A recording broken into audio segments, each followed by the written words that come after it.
저는 한 3주간, 4주간 말씀을 통하여 이 요나에 관해서 말씀을 살펴보려고 합니다. 요나를 전체로 살펴보는 것이 아니라 요나가 불순종하고 고집부리며 강박한 이런 모습을 통하여 혹이나 우리도 이런 모습이 없는지 살펴보고 또 성경의 여러 사건들을 통하여 요나와 비슷한 것들이 연관해서 한번 말씀을 살펴보면서 우리가 여호와만 섬기며 달려가야 되는데 나의 믿음이 정말 여호와가 원하는 그 믿음으로 달려가고 있는지 나의 고집으로 달려가고 있지 않은지 한번 돌아보는 복된 시간 되기를 바랍니다. 오늘은 그 첫 번째 시간으로 요나의 고집, 얼마나 고집이 센지, 그리고 이 요나의 고집을 보면서도 끝까지 사랑하시는 하나님의 사랑에 대해서 살펴보려고 합니다. 여러분 어떻습니까? 여러분들은 고집 이렇게 하면 어떤 생각이 듭니까? 긍정적이고 좋은 생각이 듭니까? 부정적인 생각이 듭니까? 아마 대부분 사람들은 고집하면 부정적이고 조금 나쁜 쪽으로 생각할 것입니다. 고집스럽다 하면 뭔가 융통성이 없고 꽉 막혀 있고 자기 주장만 강한 꼰대가 떠오릅니다. 요즘 젊은 사람들은 꼰대라고 할 때 고집스럽다라는 특징이 포함되어 있습니다. 저 사람 꼰대야 이렇게 하면 말이 통하지 않는 사람, 고집스러운 사람, 자기밖에 모르는 사람, 자기 주장만 하는 사람, 이런 의미가 포함되어 있는 것이죠. 여러분, 고집이라는 한자의 뜻은 굳을 고자에 잡을 집자예요. 굳을 고자라는 어떤 상태나 마음이 단단히 고정되어 변화되지 않은 상태를 의미하며, 잡을 집자는 어떤 생각이나 사물을 꼭 잡고 놓지 않는 상태를 의미합니다. 자신의 생각이나 의견을 강하게 고수하고 쉽게 양보하거나 굽히지 않는 것을 의미하는 것이죠. 여러분, 성경에서도 이 고집이라는 단어가 불순종과 많이 연관되어 있어요. 하나님이 이스라엘 백성들을 향해서 목이 곧은 백성이다라고 질타합니다. 고집스럽게 뻣뻣하다는 뜻이죠. 하나님의 말씀에 순종하지 않고 자기 뜻대로 하려는 태도를 의미합니다. 여러분 주변에 고집센 사람들의 특징이 무엇입니까? 바로 자기 생각에 사로잡혀서 자기 생각만 주장한다는 것이죠. 자기가 정한 규칙, 룰, 방법과 방식만을 주장하고 강요합니다. 자신도 틀릴 수 있다는 것을, 또 상대방이 맞을 수 있다는 것을 생각하고 다른 사람 의견도 수용하고 융통성 있게 적절한 답을 찾아야 하는데 그렇지 않습니다. 자신의 뜻을 끝까지 굽히지 않는 것이죠. 이런 사람을 고집스럽다 이야기를 합니다. 물론 때로는 어떤 부분에 고집스럽게 주장해야 되는 부분도 있습니다. 하지만 많은 부분들이 서로의 의견을 조합해서 절충한 부분이 필요한 것이죠. 오늘 본문에 등장하는 요나는 어떻습니까? 요나는 한 고집합니다. 한번 고집 부리니까 감당이 되지 않아요. 요나가 누구입니까? 하나님의 선지자예요. 여러분, 선지자가 누구입니까? 하나님 말씀을 받아서 하나님의 뜻을 전하고 하나님의 뜻대로 순종하는 자예요. 내 마음과 내 생각에 맞지 않는다더라도 하나님 말씀하시면 순종하며 전하는 것이 선지자입니다. 요나는 그렇지 않아요. 여러분, 요나가 활동했을 때는 북이스라엘 여로보암 2세 때입니다. 여로보암 2세 왕일 때에는 정치적으로, 군사적으로 강했고 경제적으로 안정되었습니다. 그러니까 부강한 때를 이루었습니다. 그런데 항상 이게 아수르로부터 경계할 수밖에 없는 그런 상황에 처해 있었습니다. 이때 아수르는 힘이 많이 약해진 상황이었습니다. 주변 나라와의 전쟁으로 국력이 많이 쇠약해져 있었고 큰 전염병이 발생해서 많은 사람이 죽었다고 합니다. 그리고요, 완전 일식이 일어났다고 해요. 여러분, 지금이야 일식이 일어나면 와, 몇백 년 만에 일어나는 우주 이벤트다. 다 같이 색안경을 끼고 보기도 하지만 그 당시는요, 하늘이 붉어지고 태양이 가려지면요, 불길한 징조로 받아들였어요. 뭔가 큰 일이 일어날 것이라 생각했습니다. 이때 하나님은 요나에게 아수르의 수도인 니느웨에 가서 회개를 촉구하는 메시지를 전하라고 합니다. 요나서 1장 2절 말씀을 우리 같이 한번 읽어보겠습니다. 너는 일어나 저 큰 성읍 니느웨로 가서 그것을 향하여 외치라. 그 악독이 내 앞에 상달되었음이니라 하시니라. 여러분, 요나가 외쳐야 되는 메시지가 무엇입니까? 그 악독이 내 앞에 상달되었다는 것이. 하나님의 뜻은 명백합니다. 너 악독이 상달되었으니 뭐라고요? 이제 회개하고 돌이키라는 거예요. 명백합니다. 근데 요나는 싫었어요. 왜 싫었습니까? 하나님, 저런 아수르와 같은 악한 나라, 오늘 본문 말씀처럼 하나님도 악독이 내 앞에 상달되었다고 말하지 않습니까? 어떻게 저런 사람을 회개할 기회를 줍니까? 당장 심판해야 되는 것이죠. 회개의 기회를 줄 필요도 없습니다. 복음의 메시지를 전할 필요도 없습니다. 이것이 요나의 마음이에요. 어떻게 저렇게 악한 자들을 심판하지 않고 내버려 두신단 말입니까? 이것입니다. 우리들은 요나의 말씀을 충분히 이해할 수 있습니다. 가끔 하나님께서 구원하시는 사람을 보면 아니 저런 사람을 어떻게 구원해? 저렇게 악한 사람을, 저렇게 못된 사람을 어떻게 구원한단 말이야? 이런 생각을 가집니다. 이해가 되지 않는 것이죠. 우리는 요나의 마음을 충분히 이해될 때가 있어요. 저는 이 요나의 마음을 보면서 탕자의 비위에 놓는 큰아들이 떠올랐습니다.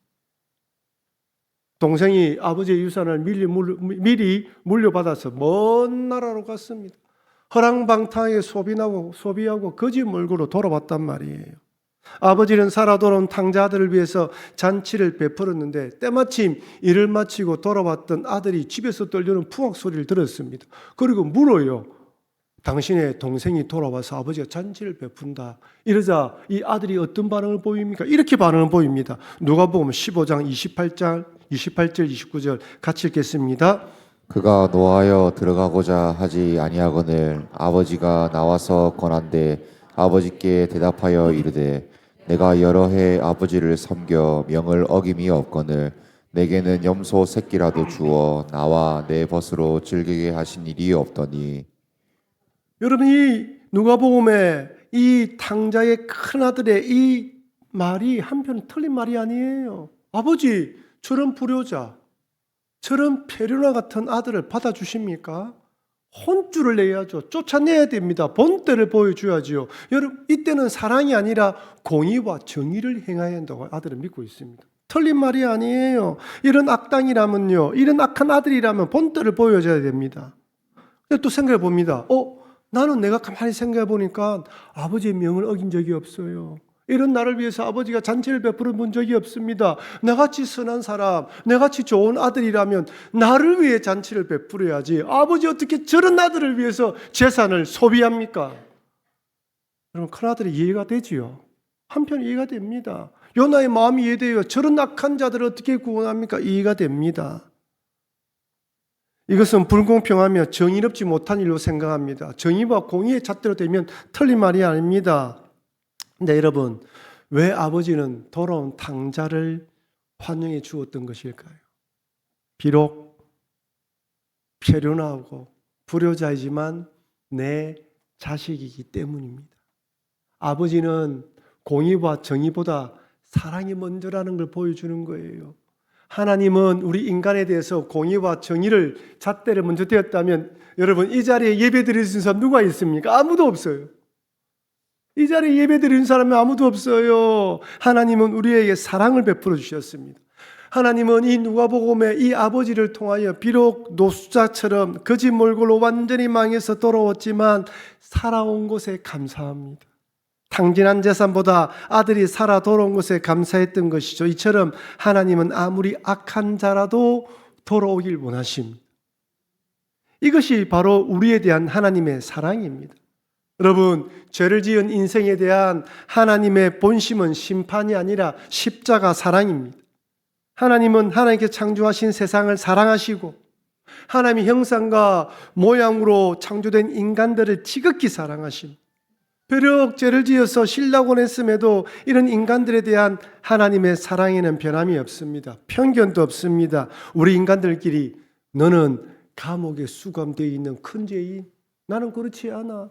우리는 판단합니다. 우리 비교합니다. 내가 너보다 더 착해, 어렵다라고 이야기를 합니다. 여러분, 그런데 어떻습니까? 큰 죄인이나 작은 죄인이나 하나님 보시기에는 죄인에 불과해요. 작은 죄인도 예수님이 십자가에 달려 돌아가시지 않으면 구원받을 수 없어요. 우리 인간들끼리 너는 큰 죄인이다. 너 감옥에 갔으니까 큰 죄를 지어서 손가락질하지만 하나님 보시기에는 다 똑같다는 것입니다. 하나님 보시기에는 들킨 죄인과 들키지 않는 죄인에 불과한 것이죠. 여러분, 우리는 범죄한 행위를 두고 판단합니다. 마음속에 품은 죄에 대해서는 판단하지 않아요. 행동으로 옮기는 것에 대해서만 판단합니다. 그런데 하나님은 마음으로 미워하는 것도 살인한 죄라고 이야기를 합니다. 어느 누가 하나님의 그 율법에 완전한 자가 누가 있겠습니까? 그래서 하나님은 우리 마음이 어떠한가를 예레미야에서는 이렇게 말씀합니다. 예레미야서 17장 9절 10절 같이 읽겠습니다. 만물보다 거짓되고 심히 부패한 것은 마음이라. 누가 능히 이를 알리오마는 나 여호와는 심장을 살피며 배부를 시험하고 각각 그 행위와 그의 행실대로 보응하나니. 여러분, 만물보다 거짓되고 심히 부패한 것이 무엇이라고요? 마음이에요. 다 공감하시죠? 내 마음을 가만히 돌아보십시오. 선한 생각, 좋은 생각, 긍정적인 생각보다 부정적이고 나쁘고 못된 생각을 할 때가 너무 많아요. 나도 모르게 머리를 흔들 때가 있어요. 내가 왜 이런 생각을 하고 있지? 우리의 마음의 근원이 이미 죄로 인해서 악한 이 죄의 것들이 끊임없이 솟아나오고 있습니다. 하나님은 마음을 살피시고 폐부를 시험하시고 행위와 행실대로 보응하신다고 합니다. 이런 하나님 앞에 누가 나는 어렵다 자랑할 수 있겠습니까? 그런데 중요한 것은 이런 죄인들을 여전히 하나님은 사랑하신다는 거예요. 공의와 정의보다 사랑이 먼저예요. 하나님이 심판하셨다면 예수님을 이 땅에 보낼 필요가 없습니다. 예수님을 보내셔서 구원하시고 난 뒤에 다시 재림하시면 그때 심판하십니다. 그때까지는 기간이 열려 있어요. 누구든지 예수를 믿는 자는 구원받게 되어 있습니다. 그래서 성경에 요한복음 3장 16절 너무나 잘 아는 말씀이죠. 요한복음 3장 16절에 이렇게 말씀합니다. 우리 다 같이 읽어보겠습니다. 하나님이 세상을 이처럼 사랑하사 독생자를 주셨으니 이는 그를 믿는 자마다 멸망하지 않고 영생을 얻게 하려 하심이라. 세상을 사랑하십니다. 예수를 믿는 자마다 멸망하지 않고 영생을 주려는 것이 하나님의 뜻입니다. 이것이 바로 우리에 대한 하나님의 사랑입니다. 그런데 우리는 우리끼리 공의와 정의의 잣대를 대요. 이것이 잘못됐다는 것이 아닙니다. 사랑이 포함된다는 거예요. 요나는 선민 사상에 사로잡혀서 인간적인 공의를 내세우면서 이방 나라 아수르, 저런 악한 나라는 하나님 당장 불을 내려야 됩니다. 회개할 기회도 주면 되지 않는다는 거예요. 큰아들은 아버지 재산을 가지고 패가 망신하고 집안에 창피가 둔 저 아들을 받아줄 수 없다는 것입니다. 내쳐야 한다는 것이에요. 이들은 하나님의 큰 사랑을 이해하지 못했습니다. 여러분, 우리가 오늘 이 자리에 앉아 있는 것이 하나님 사랑 때문임을 믿으시길 바랍니다. 이런 마음으로 나를 바라보고 옆에 있는 지체를 바라보지 않으면 우리는 손가락질 할 수밖에 없어요. 요나는 결국 아수르의 수도인 니느웨에 가서 심판을 선포하라는 하나님의 말씀을 거부하고 도망칩니다. 성경은 이렇게 기록되어 있어요. 요나서 1장 3절입니다. 같이 읽겠습니다. 그러나 요나가 여호와의 얼굴을 피하려고 일어나 다시스로 도망하려 하여 욥바로 내려갔더니 마침 다시스로 가는 배를 만난지라. 여호와의 얼굴을 피하여 그들과 함께 다시스로 가려고 배삭을 주고 배에 올랐더라. 여러분, 요나가 누구의 얼굴을 피한다고요? 여호와 얼굴을 피한다는 말이 두 번이나 반복됩니다. 선지자는 여호와의 얼굴을 봐야 됩니까? 피해야 됩니까? 하나님 백성은 여호와 얼굴을 바라봐야 됩니까? 거부해야 됩니까? 근데 지금 요나가 뭘 바라보고 거부하고 있어요. 무슨 말입니까? 아무리 하나님 말씀이라도 내 뜻에 맞지 않으면 받아들이지 않겠다는 것입니다. 하나님 백성들은 하나님의 얼굴을 향하여 하나님 바라보고 순종해야 되는데 요나는 결심합니다. 하나님이라도 나는 그 뜻에 순종할 수 없어.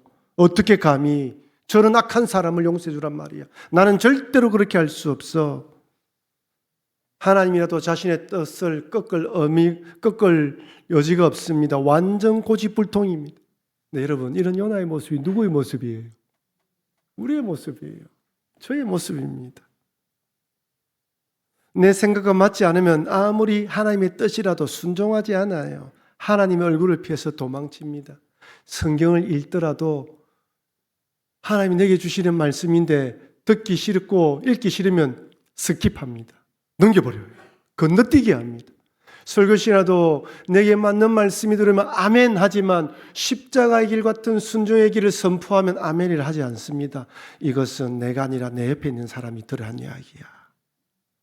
다 그렇게 해요. 요나의 모습이 우리의 모습입니다. 지금 요나가 어디로 가고 있습니까? 니느웨로 가라는데 다시스로 가고 있어요. 여러분, 다시스가 어디입니까? 지도로 한번 보십시오. 여러분, 다시스는 오늘날 스페인이 있는 자리예요. 그리고 니느웨는 지금의 이라크, 이란이 있는 자리란 말이에요. 여러분, 중동과 유럽의 끝자리입니다. 얼마나 먼 나라인지 몰라요. 끝까지 도망치려고 합니다. 여러분, 물리적으로 도망친다고 하나님을 피할 수 있습니까? 어떤 사람들은요, 뭐 기도하다가 뜻대로 안 되고 뭔가 좀 재앙이 찾아오고 마음이 안 좋으면요, 교회를 오지 않아요. 그냥 집에 딱 문 잠고 있습니다. 하나님 교회 안 갈래요. 교회 안 간다고 하나님 안 보십니까? 요나가 똑같아요. 저 멀리 도망치려고 합니다. 근데 재미있는 건요, 요나 1장 3절에 마침 다시스로 가는 배를 만났다고 되어 있습니다. 여러분, 오늘날에는 어디를 가든지 쉽게 배를 탈 수가 있어요. 그 당시는 어떻습니까? 이 먼 거리예요. 몇 달을 가야 할지 며칠을 갈지 아무도 몰라요. 그 당시 배 기술이 발달되었습니까? 그렇지가 않아요. 가까운 곳에는 정기적으로 다니지만 이 먼 거리는 비정기적으로 다닐 수밖에 없습니다. 누가 통째로 짐을 크게 옮긴다든지 그럴 때 이렇게 옆에 키워서 탈 수는 있어요. 그렇지 않으면 배가 갈 수 없어요. 때마침 배가 있었다는 것은 두 가지로 생각해 볼 수 있습니다. 첫째는 마침 가는 배가 있었다는 것과 두 번째는 뱃삭을 냈다고 되어 있는데 여기 히브리어로 뱃삭이라는 것이 개인적인 운임을 말하지만 또 어떤 때는 배 전체에 값을 의미하기도 한다고 합니다. 그래서 어떤 학자는 요나가 큰 돈을 들여서 통째로 배를 산 것이 아닌가 생각하는 사람도 있어요. 어쨌든 때마침 배가 있었다는 것입니다. 여러분 어떻습니까? 마침 하나님 뜻을 거부하고 먼 데로 도망치려고 하는데 배가 있습니다. 일이 잘 풀립니다. 그러면 우리가 어떻게 생각합니까? 하나님이 내심 내가 불순종하는 길로 가기 원하는 것은 아닐까 착각에 빠질 때가 있어요. 여러분, 하나님의 말씀에 불순종하고 도망쳤음에도 일이 잘 풀린다고 좋은 일이 아닙니다. 그 좋은 일이 어떤 일로 변할지 몰라요. 제가 이 요나의 모습을 딱 바라보는 순간에 탕자 비위에 놓는 둘째 아들이 생각났습니다. 여러분, 둘째 아들이요, 먼 나라까지 가는데 순조로워요. 첫 번째, 아버지가 순조롭게 재산을 내어줍니다. 우리가 생각했을 때 아버지가 야단을 치야지요. 야, 이 나쁜 놈아! 이 페루나야, 아버지가 죽지 않은데 재산을 달라고 하느냐? 너가 어떻게 아버지 죽으라는 거 아니냐? 너 어떻게 그럴 수가 있냐? 야단을 쳐야죠. 근데 순조롭게 재산을 나눠주는 것 같습니다. 왜 그렇습니까? 아버지는 알았어요. 왜? 아들이 먼 나라로 가기로 이미 결정하고 변하지 않을 것을 알았습니다. 여러분, 이때 이야기되면 어떻게 됩니까? 다툼밖에 일어나지 않아요. 아버지는 돈밖에 모르네요. 내가 사업하려고 뭔가 해보려고 하는데 아버지는 돈밖에 몰라요. 결국 사이가 나빠져요. 아버지는 다 이루고 설득을 한다고 되지 않는다고 알았습니다. 그래서 네가 하는 대로 한번 해봐라. 내버려 두는 거예요. 첫째는 아버지 허락합니다. 둘째는 먼 나라로 가는데 여전히 순조로워요. 여러분, 이 먼 나라가 어떤 나라인지 모르는데요. 그 당시 교통이 발달되었습니까? 인터넷 뱅킹이 있습니까? 그 재산을 어떻게 쓸 것 같습니까, 여러분? 금이나 은이나 보석으로 바꿔서 숨겨서 가야 되겠지요. 치안이 좋습니까? 며칠을 가는지 몰라요. 지금도 중간에 강도를 만나면 다 빼앗기는데요. 근데 그 먼 나라로 가는데 어려움 없이 먼 나라에 잘 도착했습니다. 큰 불효를 저지르고 도망치는데 자기 살기 위해서 먼 나라를 가는데 어려움이 없어요. 여러분, 내가 잘못하고 불순종했는데 그럼에도 불구하고 일이 잘 풀린다고 잘 풀리는 것이 아닙니다. 결과가 어떻습니까? 요나는 배를 타고 출항했지만 풍랑이 일어났습니다. 풍랑은 요나의 계획에 전혀 포함되지 않았습니다. 배만 타면 이제 끝났다고 생각했습니다. 그런데 풍랑이 찾아옵니다. 기대도 하지 않았던 재앙이 찾아온 것이죠. 여러분, 큰 풍랑 앞에는 숙련된 어부라고 할지라도 풍랑을 이길 수 없어요. 아무리 배의 전문가라 할지라도 어떻게 볼 수가 없습니다. 내가 아무리 큰 부자고 권력이 있다 할지라도 불행이 찾아오면 막을 수가 없어요. 이것이 인생입니다. 그렇게 순조롭게 먼 나라를 갔던 둘째 아들은 어떻습니까? 그렇게 무사하게 먼 나라에 도착했으니 이제 아버지께로 물려받은 재산으로 행복이 시작이다. 내 뜻대로 뭔가 될 것이라 생각했습니다. 그런데 허랑방탕하게 모든 재산을 낭비합니다. 세상이 나의 재산을 노린다는 걸 몰랐어요. 나는 내 재산만 있으면 뭔가 뜻대로 될 것이라 생각했지만 세상은 그렇지 않습니다. 엎친 데 덮친 격으로 흉년까지 찾아옵니다. 여러분, 때로는요, 재앙과 불행은 때론 햄버거와 감자칩의 콤보처럼 찾아올 때가 있어요. 설상가상으로 찾아오는 것이죠. 그러니 여러분, 불순종했음에도 아무런 문제가 없다고 괜찮은 것이 아니라는 것을 절대로 잊어버리면 안 됩니다. 혹시 여러분들 가운데 불순종했음에도 잘 되고 있다면 오늘 말씀이 하나님께 주시는 마지막 경고의 메시지로 받으셔야 됩니다. 그렇지 않으면 큰 풍랑이 일어날 수 있는 거예요. 여러분, 이 정도로 큰 풍랑을 만났다면 요나가 그 다음에 어떻게 해야 됩니까? 여러분, 살아가다가 이 풍랑을 만났어요. 요나가 뭐라고 이야기합니까? 배 사람들에게 내 때문에 이런 풍랑이 났다 분명히 이야기를 해요. 요나가 알았어요. 여러분, 그렇다면 어떻게 해야 됩니까? 그 다음은 회개하고 돌이키고 순종해야죠. 타시스로 가는 배를 돌려서 요바로 도착해서 니네로 가야지요. 근데 요나가 이렇게 고집을 부립니다. 오늘 본문의 말씀 앞으로 계속 살펴볼 거예요. 요나서 1장 12절 우리 같이 한번 읽어보겠습니다. 그가 대답하되 나를 들어 바다에 던지라. 그리하면 바다가 너희를 위하여 잔잔하리라. 너희가 이 큰 폭풍을 만난 것이 나 때문인 줄을 내가 아노라 하니라. 나를 들어 바다에 던지라. 고집이 보통이 아닙니다. 죽으면 죽었지 절대로 안 하겠다는 거예요. 여러분, 지금 그 폭풍을 만난 것이 나 때문이라 알았다는 거예요. 하나님의 뜻이 여기 아니라는 거 알았다는 거예요. 그럼에도 내 고집을 꺾지 않습니다. 죽으면 죽었지 절대로 가지 않겠다는 거예요. 고집이 얼마나 센지 몰라요. 여러분, 요나의 고집이 누구의 고집입니까? 우리 고집이에요. 똑같습니다.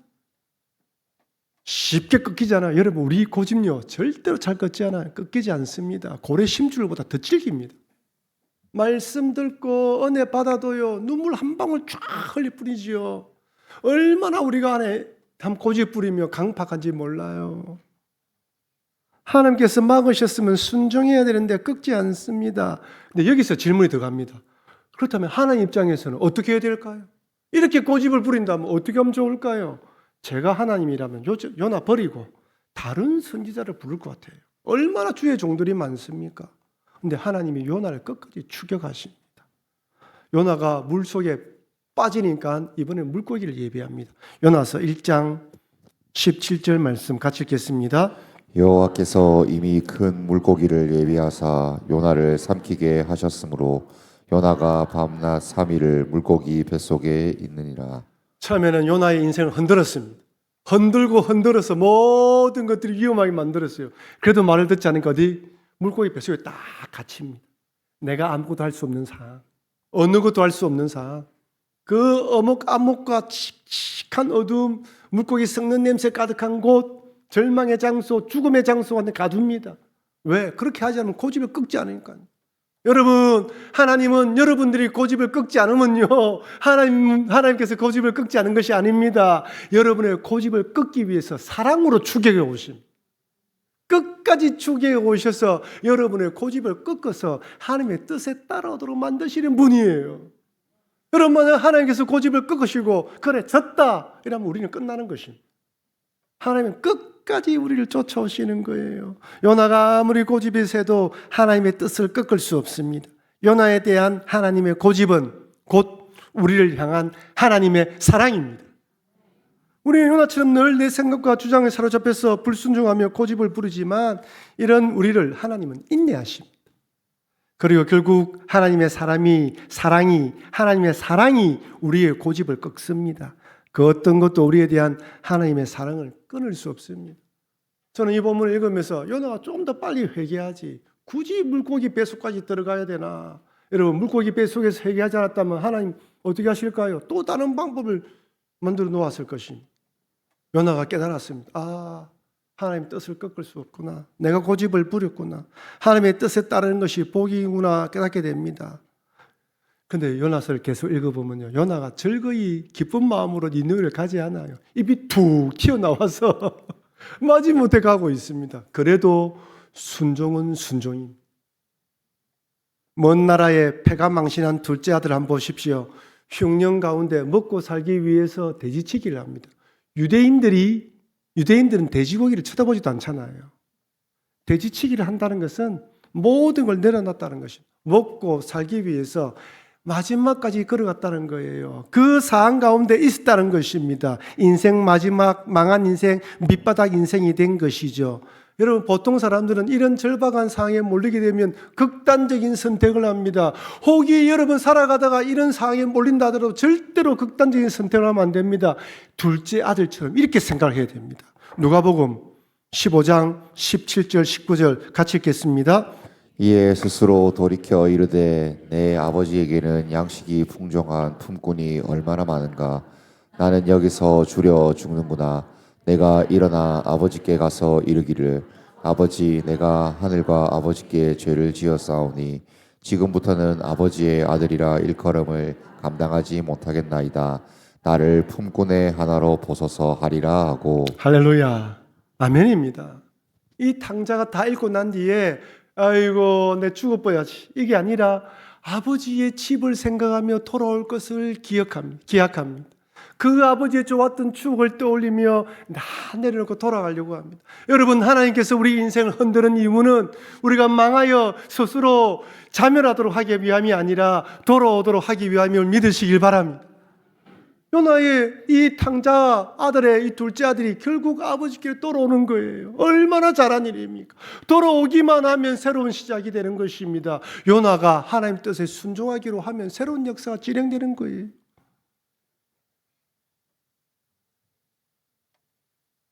마치 요나가 물고기 뱃속에서 회개하고 하나님의 말씀대로 니느웨 가기로 결단했던 것처럼 탕자의 이 둘째 아들도 아버지께 돌아가기로 합니다.